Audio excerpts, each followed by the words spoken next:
नमस्कार। सवाल जवाब में आपका फिर एक बार स्वागत है। आज हम बच्चों की आत्महत्या अटेम्प्ट्स और आत्महत्या के बारे में बात कर रहे हैं। सलमान जी, जिस तरह से बात कर रहे थे कि कम्युनिकेशन गैप की बात होती है और एक स्टेटिस्टिक वाइज बताया गया है कि महाराष्ट्र में सबसे ज़्यादा बच्चे सुसाइड करते हैं। शायद अर्बन लाइफ काफ़ी है यहाँ पर। क्या लग रहा है, पेरेंट्स को ब्लेम करना पड़ेगा ये हालात जो हो रहे हैं? क्योंकि जैसे आपने कहा, बच्चे तो जानते ही नहीं कि वो क्या कर रहे हैं।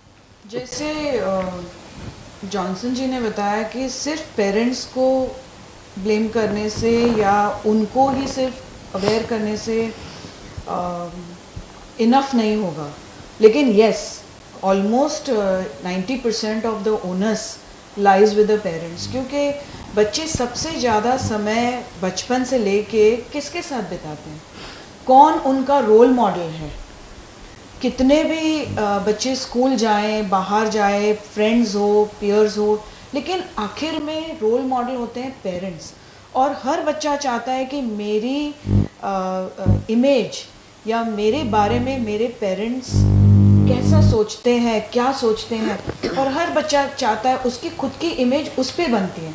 जब हम सेल्फ कॉन्फिडेंस और सेल्फ एस्टीम की बात करते हैं तो it comes from nowhere else but parents. और आज के ज़माने में तो आप अभी देखोगे भी नहीं कि ऑफिस से, स्कूल से, बहुत जगहों से महात्मा गांधी जी के या नेहरू जी के पिक्चर्स भी नहीं जी। तो रोल मॉडल कौन है? तो वो है पेरेंट्स।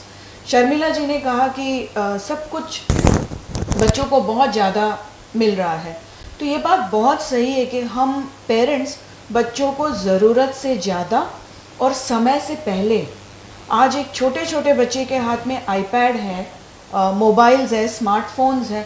क्यों? अगर हम उसको टेक्नोलॉजी दे रहे हैं तो इसलिए मैं अक्सर देखती हूँ कि बच्चे को पेरेंट्स ये दे देते हैं ताकि वो थोड़ी देर बिजी रहें और ये अपना काम करें, कोई कंट्रोल नहीं है उसके और उसके यूसेज ऊपर पे। कंट्रोल नहीं है। बच्चे का सबसे पहला अहम प्यार क्या होता है कि मेरे माता पिता मेरे साथ रहें, मेरे साथ खेलें, मेरे साथ बातचीत करें, और सब कुछ वो मेरे साथ करें। एक बच्चा बैट बॉल भी खेलता है तो वो चाहता है कि मेरे फ्रेंड्स तो हैं, लेकिन डैडी भी अगर साथ में खेले, मॉम भी अगर साथ में खेले, तो मुझे ज़्यादा इंटरेस्ट होगा। ये जो गैप जो बढ़ता जा रहा है वो कम्युनिकेशन गैप को बढ़ा रहा है।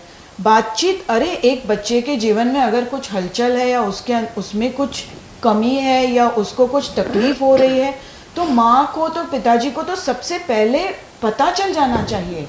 सिर्फ उनको देख के वर्बल कम्युनिकेशन तो बाद में आता है, पहले तो नॉन वर्बल से ही पता चल जाना चाहिए कि कुछ तो समझिए। एक जो प्रैक्टिकल इश्यूज आ रहे हैं कि आजकल वर्किंग कपल्स हैं, ज़्यादा टाइम नहीं मिल पाता है। शाम के वक्त थोड़ा बहुत लेट नाइट भी कभी कभी आते हैं पेरेंट्स, बच्चों के साथ बहुत कम वक्त मिलता है। और एक इंटरेस्टिंग बात है, हमने ओपन डे में भी, स्कूल में भी सुना था कि कॉन्वर्जेशन लिमिट हो जाती है कि होमवर्क किया कि नहीं, पढ़ाई किया कि नहीं आपने, और नहीं किया तो फिर वो डांट होती है। बट देन उसको किस तरह से किया जाए? क्योंकि माँ बाप को भी आजकल ये लग रहा है कि हमने सब कुछ तुम्हारे को सहूलत दी है, गैजेट्स दिए हैं, सब दिए हैं, फिर भी पढ़ाई नहीं कर रहे हो, तो how do you overcome that? First of all, सब कुछ देने के लिए वो काम पर जाते हैं, जबकि बच्चे को चाहिए कि वो रहें। They don't know when they are born कि ये सब क्या होता है। लेकिन वर्किंग पेरेंट्स के लिए जब समय बिताने की बात आती है तो मैं हमेशा हर पेरेंट्स से कहती हूँ कि जब आप ऑफिस से वापस आते हो तो वो समय, उसके बाद का जो 1 घंटे का समय है, उसमें आप पूरी तरह से भूल जाओ कि आपको घर में खाना बनाना है या कल की तैयारी करनी है या बच्चे की पढ़ाई की इश्यू है या होमवर्क करवाना है। वो 1 घंटा आप रखो, एटलीस्ट 45 मिनट्स रखो, जब आप बच्चे के साथ बैठते हो, चाय पीते हो, फ्रेश होते हो। और कम्युनिकेशन का सबसे पहला गोल्डन रूल है कि अपने बारे में बताओ। आपके साथ दिन में आज क्या हुआ वो आप शेयर करो, बच्चा अपने आप बोलेगा। हमारा तरीका क्या है, हम सिर्फ सवाल पूछते हैं। राइट। आज का दिन कैसा था, आज आपने क्या किया, आज आपने पढ़ाई की, आज आपने होमवर्क किया। हम जब सवाल पूछते हैं, किसी को भी अगर आप सवाल पूछेंगे तो आप सामने वाला थोड़ा सा हाँ या ना उसकी उम्र के हिसाब से वो जवाब देगा।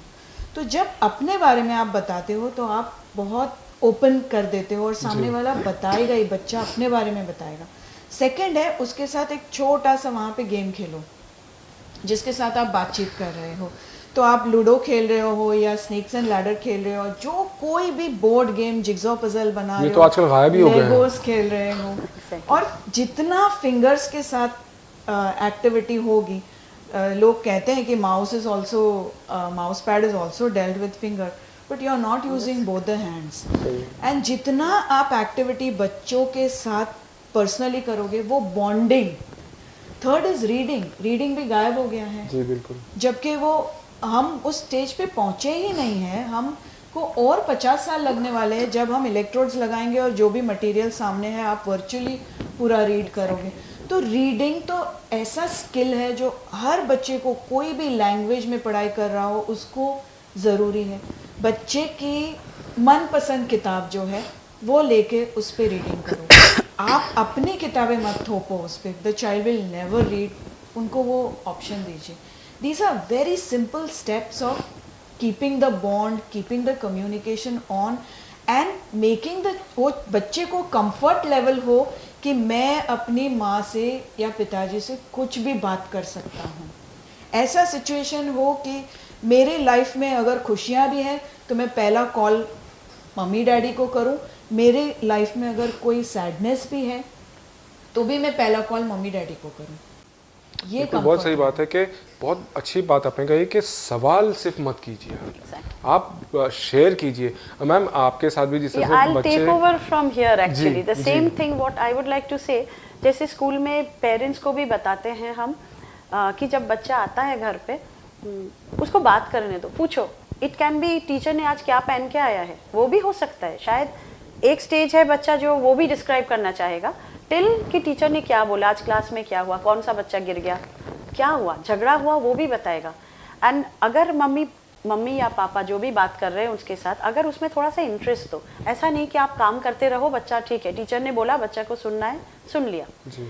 सो if you develop that, you know, I mean there will be a friendship bond of friendship between the parents and the children. It should not be हाँ एक लिमिट है, उसके बाद पेरेंट्स है, हम लोग पेरेंट्स हैं, हम लोग कुछ भी कर सकते हैं, फिर वो बच्चा जितना बड़ा होगा वो गैप बन जाएगा। ये तो बॉन्डिंग की बात जैसे सलमा जी ने भी कहा था कि जिस तरह के गेम्स, बोर्ड गेम्स बहुत ही सिंपल चीज है। मुझे याद है हम जब छोटे थे हमारे माँ बाप हमारे साथ खेलते थे, स्क्रैबल खेलते थे, स्नेक्स एंड लैडर्स, हम नहीं खेलते हैं। राइट, इवन हम लोग, हाँ इनफैक्ट ये भी हम लोग स्कूल में बताते हैं कि संडे का दिन अगर आप ऐसे बात करोगे, थोड़ा सा फन एलिमेंट उसमें डाल के, आई थिंक इसमें टीचर्स का बहुत बड़ा रोल होता है। Always you can't say that okay open your book and study, finished. जितना भी फ्री टाइम हमें मिले, this is my request to all the teachers, थोड़ा सा 15 मिनट हाफ एन आवर रखो, जस्ट बात करो बच्चों से। And if you take up the topic, it is my personal experience कि घर में कौन सबसे ज़्यादा काम करता है, मम्मी करती है, डैडी करता है, किसका डैडी सबसे अच्छा खाना बनाता है। Very few will you know hesitate, but then 1 or 2 will raise their hands and they get so involved in it.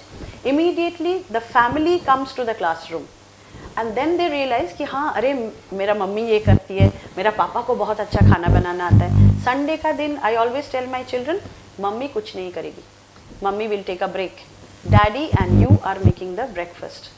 So उसमें थोड़ा डिज़ाइन करो, सॉस से आंखें बनाओ, टोमेटो काट के ये बनाओ, तो immediately the whole family is together. उसमें वो बच्चा, अगर ऐसा एटमॉस्फेयर है घर से, लेकिन ये थोड़ा टीनेज हो जाएगा तो नहीं होगा। It should be right from the beginning, so the बच्चा will grow up thinking that my parents are my friends. Ma'am इसमें एक और बात है कि हम कहते हैं कि भाई पढ़ाई का प्रेशर बच्चों पे बहुत ज़्यादा हो जाता है, पेरेंटल प्रेशर हो जाता है कि उससे इतने 90s में आए हैं, तुम्हें भी आना है, बट वो बैलेंस कहाँ करना है? बिकॉज पढ़ाई के लिए भी कहना तो पड़ेगा ही, क्योंकि आजकल बच्चों का दिमाग जो इतना फैल चुका है कि वो कंसंट्रेशन नहीं हो पाता है। तो how do you draw the line? No, here first of all because of this जो इतना मार्क्स मिलना है, आई थिंक ये मार्क्स का ये जो प्रेशर था, ये ख्याल में रखते हुए अभी एजुकेशन बोर्ड ने ग्रेड्स का सिस्टम किया है। So the grading system, then the parents don't compare because they don't come to know. We don't show them the marks. उतना माइक्रो लेवल पे नहीं जा पाते। A+ means it can be 89 to 100. एक तो है पेरेंट्स करते हैं, but I can't blame only the parents. जैसे आजकल अगर 94% में एडमिशन क्लोज हो रहा है, So exactly that's what I am saying कि बहुत आसान है बोलना कि भाई आप पढ़ाई का बहुत प्रेशर डाल रहे हैं, पर देन पेरेंट्स भी इसलिए सोचते हैं कि भाई बच्चे का फ्यूचर की भी बात है तो उसे कंसंट्रेट करना है। नहीं, अगर बच्चा, if the child is growing up in a very happy and healthy atmosphere, मेरे ख्याल से बच्चा ऑटोमेटिकली कंसंट्रेट करेगा। बट पेरेंट्स को मानना पड़ेगा, पेरेंट्स को एक्सेप्ट करना पड़ेगा कि this is my child's capacity. Exactly. So my child may not be very good in maths, but my child is brilliant in painting. तो हमारे देश में क्या ये होता है कि चलो हम, मेरा बच्चा बड़ा होके पेंटर बनेगा, वो सोचेगा नहीं उसमें पैसा किधर है, मेरा बच्चा पेंटर नहीं बनेगा, मेरा बच्चा यूएस में जाएगा एमएस करने के लिए। Right. So this is you know vicious circle. हमें ये समझना होगा कि भाई मेरे बेटे की, बच्चे की या बेटी की कैपेसिटी इतनी है, वो समझना। उससे अगर कम हो रहा है तब फिर आप उसे थोड़ा सा प्रेशराइज करो। अगर नहीं कर रहा है, क्योंकि आजकल के पेरेंट्स जो है होमवर्क के लिए, even pre primary section, primary section, I have seen in many other schools the children go to tuition. क्यों?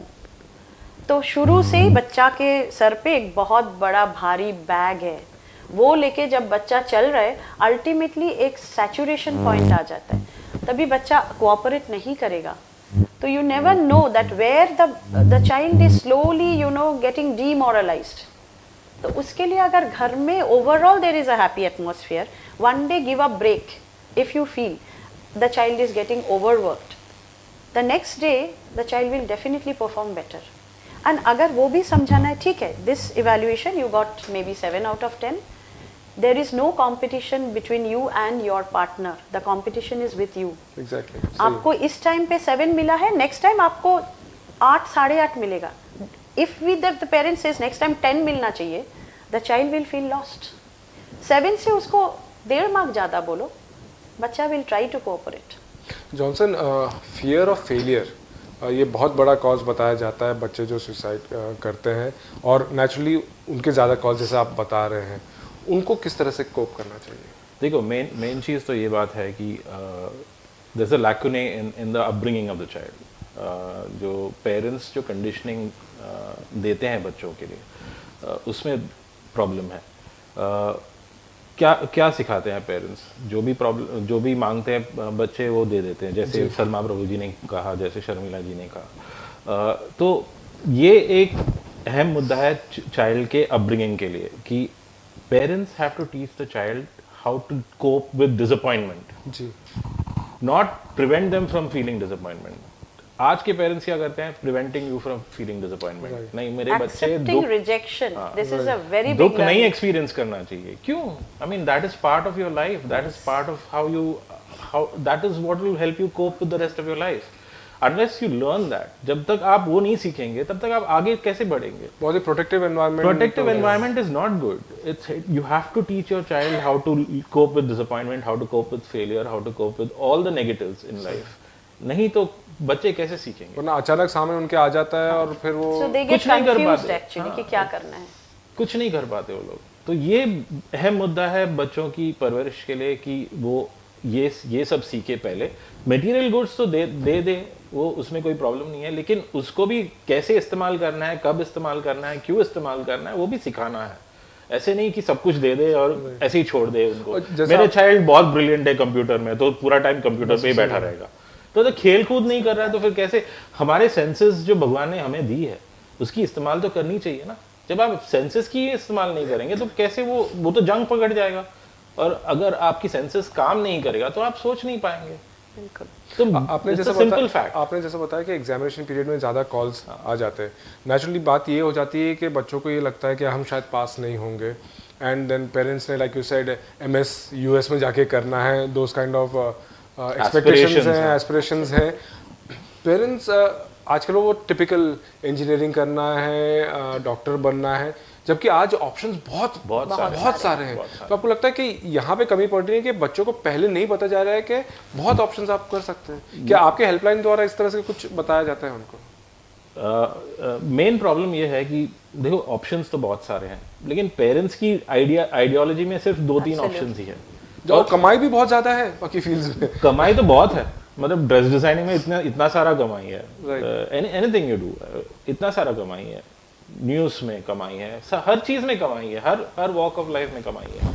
लेकिन पेरेंट्स को सिर्फ ये सोचता है कि मेडिसिन, डॉक्टर, इंजीनियरिंग या मतलब उसके आजू बाजू में जो है उससे आगे नहीं, उसके अलावा और कोई, क्योंकि उनका सीख उतना तक ही है, मतलब they don't want to look beyond that, but children are exposed to a lot, they have talents, they need to utilize those talents, लेकिन पेरेंट्स वो टैलेंट्स को देखते ही नहीं, नजरअंदाज करते हैं। सलमा जी, एक और एस्पेक्ट इसमें बार बार आता है कि अटेंशन सीकिंग एक्ट भी होता है कि कुछ बच्चे शायद सुसाइड नहीं करना चाहते हैं पर पेरेंट्स को डराने के लिए, अटेंशन सीक करने के लिए, जैसे कि एक केस में जानता हूँ कि वहाँ पे वो उनकी बेटी एक है, वो हर 1-2 महीने में रिस्ट काट लेती है एंड देन पेरेंट्स घबरा जाते हैं। इनको किस तरह से डील किया जाए? एक डीप नीड है, क्राई फॉर हेल्प। जब भी सुसाइड वर्ड आता है तो उसके साथ में जो वर्ड अटैच्ड है वो है क्राई फॉर हेल्प। और हर इंसान की एक एक नीड होती है। किसी की नीड होती है कि मुझे लोग अप्रिशिएट करें, किसी की नीड होती है कि मैं किसी के लिए कुछ, किसके लाइफ में कुछ करूं और उससे मुझे फुलफिलमेंट मिलता है।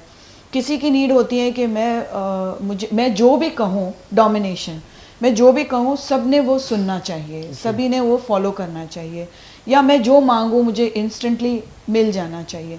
तो ये अलग अलग नीड जब होती है और बच्चा पहली बार जब ये स्टंट करता है और अगर पेरेंट उसको सही तरीके से हैंडल नहीं करते हैं, जैसे कि पहले बच्चे ने अगर कुछ ऐसी हरकत की कि काट लिया और पेरेंट ने उसको तुझे जो चाहिए हम दे देंगे, ऐसा बेटा मत करो, ऐसा हमने क्या कर दिया है, हमने तुम्हें सब कुछ दिया है लाइफ में, तो बच्चे के हाथ में पेरेंट की नब्ज आ जाती है जी। और हमेशा ये उल्टा रहना चाहिए। जब तक बच्चे टीनेज और अडल्ट, यंग अडल्ट हो जाते हैं, उनको आप सभी सीख दे देते हो, तब तक वो नब्ज एक्चुअली पेरेंट के हाथ में होनी चाहिए। और नब्ज मतलब हम बच्चे को कोई डिक्टेटरशिप के जैसे तो नहीं वो करते हैं, लेकिन हमारी नब्ज अगर उनके हाथ चली गई तो ये बार बार होता रहेगा। जब पहली बार होता है तो अगर आपको ऐसा लगता है कि ये दूसरे एस्पेक्ट्स जो पर्सनालिटी के हैं वो बच्चे में बहुत गुस्सा है, या बच्चा बहुत स्टबर्न है, या बच्चे को रिजेक्शन का बिल्कुल भी आदत नहीं है, छोटी गेम्स भी अगर खेलते हैं तो उसको जीतना है हमेशा, हारना नहीं है। जब आप ये सब देखते हो तो आपको इमीडिएटली काउंसलर की हेल्प लेनी चाहिए। आज काउंसलर्स के पास सिर्फ आप प्रॉब्लम हो जाने के बाद मत जाइए, प्रिवेंशन के लिए भी जाइए। और बहुत सारे काउंसलर्स प्रिवेंशन में इतना काम करते हैं कि जो आपको बताते हैं कि आप इस सिचुएशन को कैसे डील करो। आप बच्चे को ऐसे मत बोल दो कंप्लीटली कि हाँ जाओ तुमको काटना है काट लो, तुमको मरना है मर जाओ, तुम्हें जीने का कोई फ़ायदा नहीं है। आप उसके साथ समय बिताओ, उसके साथ बात करो, उसको सुनो। लिसनिंग स्किल्स सबसे इम्पोर्टेंट। मतलब आउटराइट ये भी मत कहो कि ये क्या बकवास कर रहे हो, हाँ, फंसाने की कोशिश कर रहे हो। बिल्कुल, उसको ऐसे उसका मजाक ना उड़ाओ कि हाँ हमें समझ रहा है तुम क्या कर रहे हो और तुमको क्या करना है और तुम्हें क्या चाहिए, ऐसा नहीं। उस मेन थिंग है काउंसलर के साथ बैठ के, या अगर आप इतना ज़्यादा रेफरेंस करके पढ़ के कर सकते हो तो आप उसकी डीप नीड क्या है उसको समझो। बिकॉज हमेशा हम सिम्टम्स को ट्रीट करते हैं और जड़ का जो प्रॉब्लम होता है वो वैसा ही रह जाता है। और जब सिम्टम्स ट्रीट होता है वो तो थोड़े समय के लिए सब ठीक हो जाता है, फिर वो थोड़े दिन के बाद अगर वही सिचुएशन आ गया तो हम वही रिस्पॉन्स दे देते हैं। सही बात है सना जी। वक्त बहुत कम है। शर्मिल मैम, एक जो हमने एस्पेक्ट नहीं टच पाया है कि आजकल ये जो प्यार, अफेयर, ये काफ़ी सीरियस मामले हो गए। पहले होते थे कि भाई बड़े होने के बाद होते थे, बट आजकल बच्चों में एंड ऐसा लगता है कि बस दुनिया, क्योंकि ब्रेकअप्स हो जाते हैं, हाँ, हर 2 दिन में ब्रेकअप्स हो जाते हैं। And again I think peer pressure भी उसके अंदर काफ़ी कुछ है। और फिर it's the end of the world. आज आप व्हाट्सअप ये सब बच्चों के अगर आप स्टेटस भी देखें तो इस तरह का होते हैं मैसेजेस के बस ख़त्म हो गई दुनिया। और आप तो काफ़ी मानी जाती हैं कि काफ़ी क्लोज हैं बच्चों से, बहुत कुछ आपके साथ शेयर भी करते हैं। इसके लिए आप क्या कहेंगे? ये एक्चुअली मेरे ख्याल से बच्चे, फर्स्ट ऑफ ऑल ये जो प्रॉब्लम है, जो रिलेशनशिप रिलेटेड प्रॉब्लम है, ये जैसे पहले ये शायद 18-19 साल में होता था, अभी ये बहुत पहले हो रहा है, मे बी 6-7 स्टैंडर्ड चिल्ड्रन। तो ये भी ऐसी एक बात है जो शुरू से ही अगर स्कूल में पता चलता है, वेरी फ्रेंडली मैनर में ये समझाना पड़ता है that all of us are good friends. और पेरेंट्स कभी कभी ये बात लेके बहुत हाइपर हो जाते हैं, जैसे सलमा जी ने कहा, is very important to talk to them and we are listener. हम लोग कभी बच्चों से सुनते नहीं है, हम हमारा जो आइडियाज़ है वो बताते हैं। अगर उनके बात सुनेंगे तो maybe like as a friend they will come out with their problems because they are confused, they don't know. ये सब जगह होता है, फिल्मों में दिखाते हैं, टीवी सीरियल में बता रहे हैं, तो हम लोग करते हैं। They are actually victims of the situation, these generation, but they don't know how to handle it. तो उसमें टीचर्स और पेरेंट्स का बहुत बड़ा रोल है। अगर ऐसा पहले से ही पता चलता है, इमीडिएटली बिना डांटे, इसमें कुछ डांटना या पनिशमेंट करने की बात नहीं है, फिर बिगड़ जाएगी बातें पूरा। इसमें immediately like a friend, if the parents talk, if the mother talks to her, if to a daughter, कि पता है जब मैं भी छोटी थी ना, मेरा पहला प्यार, ऐसा बताओगे, the child will feel good, the child will open up, the child will understand that how to handle the situation. But unfortunately this generation, they are so exposed to media and they are only picking up the wrong points. That can be handled only by talking to them continuously. And एक बात भी है जो मैं, I am as a teacher, I strongly believe that we should give roots to the children when they are young and give them wings to fly when they grow, so they will never go wrong. तो ये roots देने के लिए हम parents को और teachers का बहुत बहुत बड़ा रोल है। Very well said. और Johnson, final word from you, क्या कहना चाहेंगे? Well, this is a generation of instant gratification. सभी कुछ instantly चाहिए सब जी। किसी को, no one wants to wait and work hard for something. या कोई ऐसे लॉन्ग टर्म गोल नहीं है, सब शॉर्ट टर्म गोल्स है। मुझे अभी चाहिए, वो अभी मिलना चाहिए, अगर नहीं मिला तो फिर माय लाइफ इज ओवर। ये सोच बदलनी चाहिए। ये सोच आप इंस्टिल मत करो बच्चों में कि ये आपको जो ये मार्क्स जो है, आपको अगर 88 इस साल नहीं मिला तो आप, मेरे लिए तो बुरा है, ऐसा नहीं होना चाहिए। It's not the end of the world. It's not the end of the world. Why should your child get 88%? I mean, if he's not capable of getting 88%, accept it. There's nothing wrong with that. And anyway, जो भी disappointments आप experience करते हो, it's not failure. Why? क्यों आप उसको failure term करते हो? Success is only postponed. Absolutely. I mean, you might not get success, आज नहीं मिलेगा, कल मिलेगा, कल नहीं मिलेगा, परसों मिलेगा, किसी और फील्ड में मिल जाएगा, किसी और फील्ड में मिलेगा। ये कोई जरूरी नहीं है कि आपको अभी और इसी वक्त मिलना चाहिए। ये सोच आप बदलेंगे तो फिर बहुत कुछ प्रॉब्लम्स का हल हो जाएगा।